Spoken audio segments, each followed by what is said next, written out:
ఇది ఒక కార్యకర్త మాట నేను చెప్తున్నా మీకు.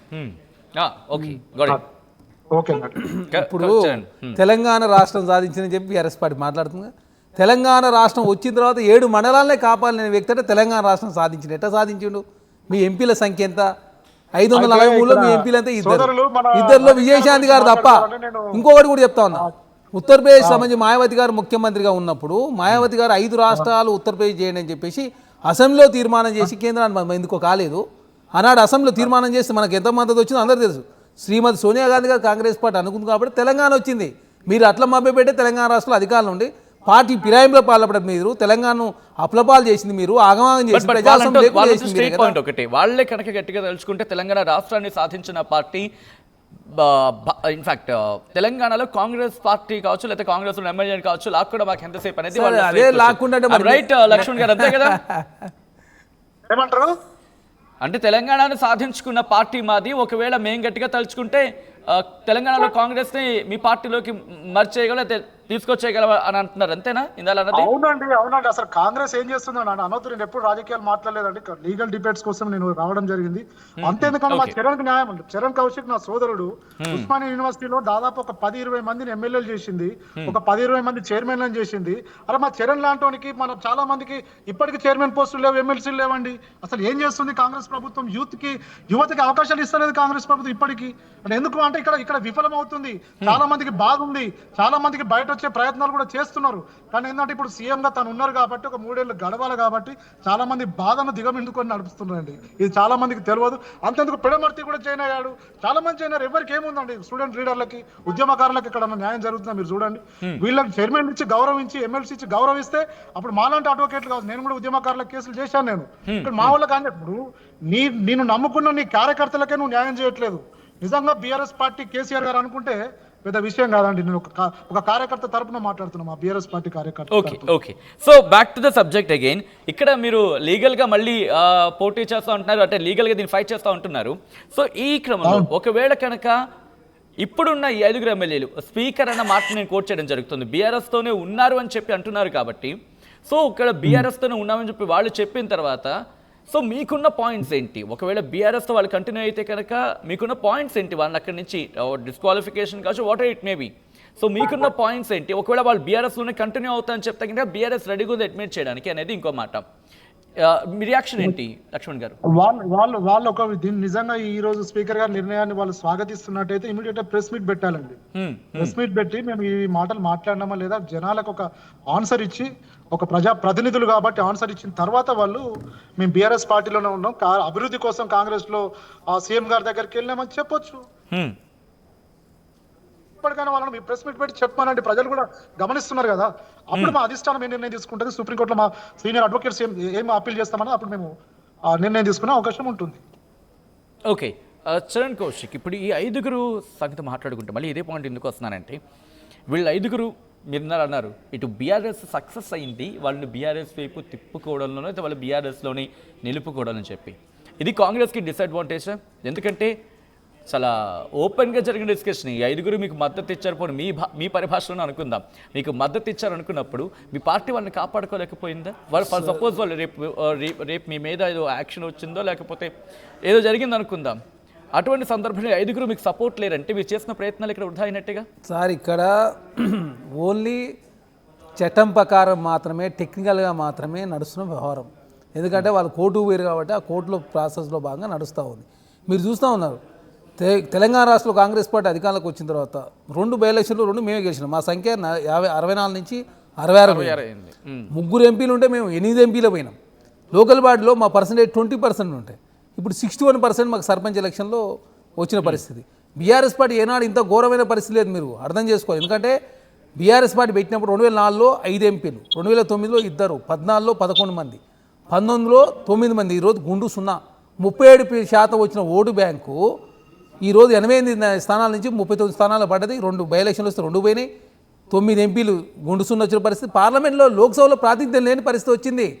బీఆర్ఎస్ పార్టీ చేసిన తప్పులన్నీ పాపాలన్నీ ఘోరాలని ఆనాడు బట్ చేసింది అంటే కాబట్టి అలా తెలంగాణ బేరేజ్ వేసుకుంటే పరిస్థితి మారుతుంది. బీఆర్ఎస్ ఒకప్పుడు బీజేపీ సెకండ్ పొజిషన్ కూడా బీఆర్ఎస్ మళ్ళీ ఆ పొజిషన్ ఆక్రమించింది, అంటే సొంతం చేసుకుంది. లేకపోతే జూబ్లీ హిల్స్ రిజల్ట్స్ కనిపిస్తున్నాయి ఈ రోజు జరుగుతున్న పంచాయత్ ఎలక్షన్స్ కాబట్టి కాస్త హెచ్చుతగ్గులు ఉండొచ్చు కాక, బట్ అలా చెప్పి పూర్తిగా సైడ్ అయిపోయినట్టు కాదు కదా బీఆర్ఎస్. లేదా దయచేసి కరీంనగర్ గ్రాడ్యుయేట్ టీచర్ సెలక్షన్లో పోటీ చేయలే.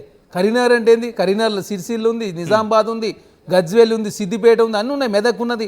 నార్త్ తెలంగాణలో బలంగా ఉందని చెప్పిన బీఆర్ఎస్ పార్టీ కనీసం గ్రాడ్యుయేట్ టీచర్ ఎలక్షన్ పోటీ చేయలేని పరిస్థితిలో ఉన్నది. అదే కాకుండా 80 నుంచి 90% బీఆర్ఎస్ పార్టీ గతంలో సర్పంచ్లు వస్తే ఇప్పుడు అది 22%, 26% లోపు మాత్రమే పరిమితమైన పరిస్థితి మనం చూస్తూ ఉన్నాం.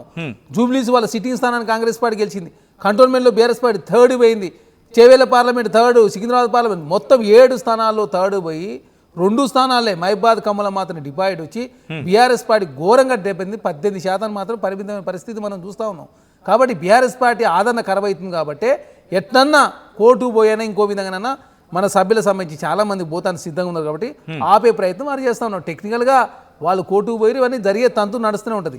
అలా అని చెప్పేసి బీఆర్ఎస్ పార్టీలో ఎవరు ఉంటారని కూడా సిద్ధంగా లేరు. బీఆర్ఎస్ పార్టీ ఏ ఎలక్షన్ వచ్చినా ఓడిపోయే పరిస్థితి కనపడతా ఉంది కదా, మరి ఎలక్షన్ పెట్టండి. ఇప్పుడు ఇంకేమన్నా మీరు నిర్ణయం భయపడుతున్న కాంగ్రెస్, ఎందుకంటే డిస్క్వాలిఫికేషన్ కనుక చేస్తే ఎక్కడ మళ్ళీ, ఎందుకంటే జూబ్లీ హిల్స్లోని ఒక మాట వినిపించింది, ముఖ్యమంత్రి మంత్రులు అందరూ దిగి గెలిచారు తప్ప, లేకపోతే ఒక బై ఎలక్షన్స్కి ప్రభుత్వానికి ప్రోగా ఉండాల్సిన ఎలక్షన్స్లో పెద్దగా ప్రభావం చూపించలేకపోయింది, అనుకున్నంత మీరు అందరూ దిగితే తప్ప సక్సెస్ కాలేదనే మాట వినిపించింది. కాబట్టి డిస్క్వాలిఫికేషన్ జరిగితే ఎక్కడ మళ్ళీ విజయం సాధించలేము, ఎక్కడ గెలవలేము అనే భయం కాంగ్రెస్లో ఉంది అనేది ఇది బాహటంగానే సార్. ఇక్కడ ఇది రాజకీయ గేము, మేము గేమ్ ఆడుతున్నాం. బీఆర్ఎస్ పార్టీకి గేమ్ వస్తుంది, భారతీయ జనతా పార్టీకి గేమ్ వస్తుంది. ఈ గేమ్లో కాంగ్రెస్ పార్టీ గేమ్ రాదని చెప్పేసి వాళ్ళు అనుకున్నారు. మేము గేమ్ స్టార్ట్ చేస్తే ఎట్టుంటుందో తెలిసింది వాళ్ళకి. లాస్ట్ కోట్ల చుట్టూ వాళ్ళ సభ్యులు కాపాడుకునే ప్రయత్నంలో బీఆర్ఎస్ పార్టీ తగలాముకలం అవుతా ఉంది. ఎవరు ఉంటారో ఎవరు పోతారో అర్థం కాక బీఆర్ఎస్ పార్టీ కొట్టుమీట ఆడుతూ ఉంది కదా.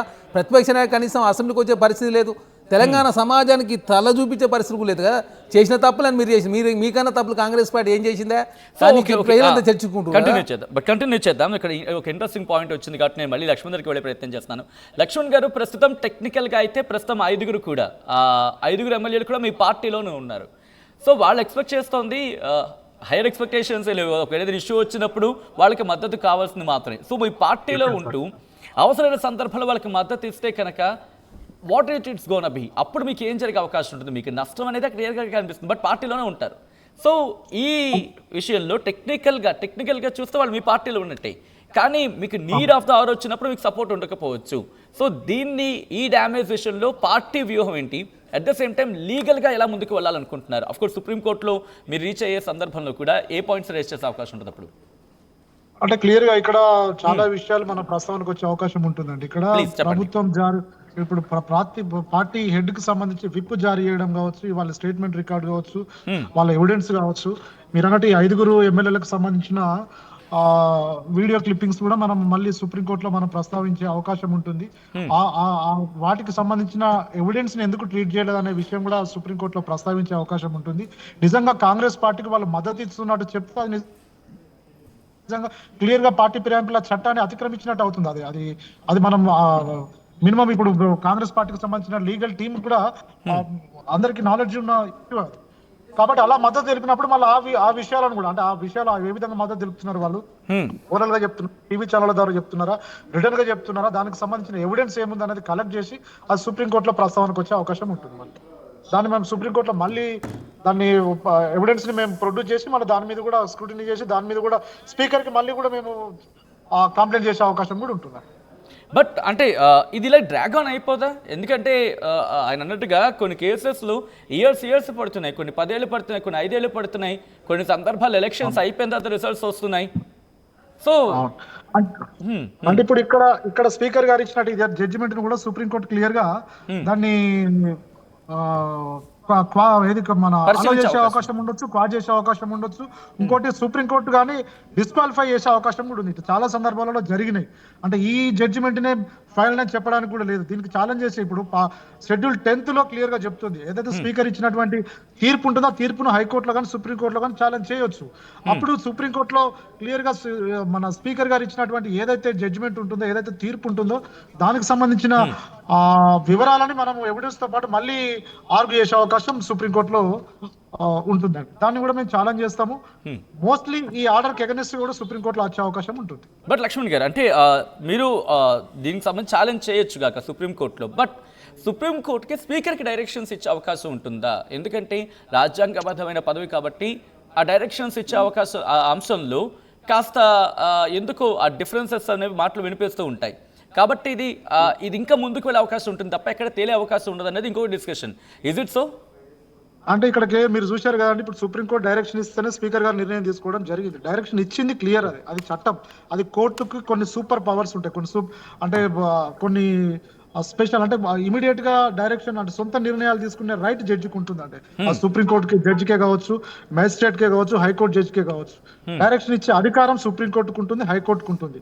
కానీ ఆ డైరెక్షన్ ని ఏ విధంగా తను ఎగ్జామిన్ చేశాడు, ఇప్పుడున్న 5 ఎమ్మెల్యేలకు సంబంధించిన ప్రాపర్ గా ఎగ్జామిన్ చేశారా, ప్రాపర్ గా ఎవిడెన్స్ రికార్డ్ చేశారా, ప్రాపర్ గా దాన్ని ఆ తీర్పు వెలువరించడం జరిగిందా లేదా అనేది సుప్రీంకోర్టు మళ్ళీ స్క్రూటినీ చేసే అవకాశం ఉంటుంది. దీని మీద కూడా దీనికి ఎగనెస్ట్ కూడా ఆ తీర్పు ఇవ్వచ్చు. అంటే ఇక్కడ 100% సుప్రీంకోర్టు డైరెక్షన్ ఇవ్వచ్చు. ఆ డైరెక్షన్ ప్రకారం ఆయన ఎగ్జామిన్ చేసిండా లేదా అనేది కూడా దాన్ని సుప్రీంకోర్టు గమనించే అవకాశం కూడా ఉంటుంది త్వరలో. రైట్, కంక్లూజన్కి వచ్చే ప్రయత్నం చేద్దాం. చరణ్ కౌశిక్, మీరు అన్నట్టుగా బీఆర్ఎస్ మీ వైపు వచ్చే ఎమ్మెల్యేలను రిస్ట్రిక్ట్ చేయడంలో వాళ్ళ వ్యూహం సక్సెస్ అయిందేమో మీరు అన్న ప్రకారం చూస్తే. సో ఇదే కనుక జరిగితే, అంటే కడియం శ్రీహరి లేకపోతే దానం నాగేందర్ ఇలా మరికొంతమంది, ఒకవేళ వాళ్ళకి సంబంధించి కొద్ది రోజులు డిస్క్వాలిఫికేషన్ ఒకవేళ వచ్చిందా అనుకుందాం, ఫర్ సపోజ్ ఉప ఎన్నిక భయం ఇటు కాంగ్రెస్లో ఉంది అనే అంశంకి సంబంధించి మాట్లాడితే ఏమంటారు? సార్, ఉప ఎన్నికల్లో ఇప్పుడు 2 ఉప ఎన్నికలు జరిగితే 2 మేమే గెలిచినాం. బీఆర్ఎస్ పార్టీ ఎలక్షన్లు వస్తేనే భయం వేస్తుంది వాళ్ళకు. ఎందుకంటే లోకల్ బాడీ ఎలక్షన్లు, సర్పంచ్ ఎలక్షన్లో పెద్ద ఎత్తున తెలంగాణ రాష్ట్రంలో బీసీ సమాజాన్ని అంతా కూడా గందరగోళం క్రియేట్ చేసే ప్రయత్నం చేశారు. విపరీతమైన వ్యతిరేకత ఉంది, అది ఉంది ఇది అని చెప్పి మాట్లాడినా కూడా తెలంగాణ సమాజం అర్థం చేసుకుంటారు. హైకోర్టులో ఉన్న అంశము బీసీలకు సంబంధించి రిజర్వేషన్ ఎందుకు పెంచలేకపోయారు, ఎక్కడ కూడా తెలంగాణ రాష్ట్ర ప్రభుత్వం చిన్న పొరపాటు కూడా చేయలేదు, చేయాల్సిన ప్రక్రియలో ఎక్కడ కూడా చిన్న పొరపాటు జరగలేదు. కోర్టు చెప్తే మాత్రమే తెలంగాణ రాష్ట్రంలో ఎలక్షన్ నిర్వహించారని చెప్పేసి ప్రజలు నిర్ణయించారు. కాబట్టి 60% పైగా సర్పంచ్ ఎలక్షన్లో కాంగ్రెస్ పార్టీ గెలిచింది. అదే కాకుండా 2 బై ఎలక్షన్లు వస్తే కంటోన్మెంట్లో బీఆర్ఎస్ పార్టీ 3rd పోయింది.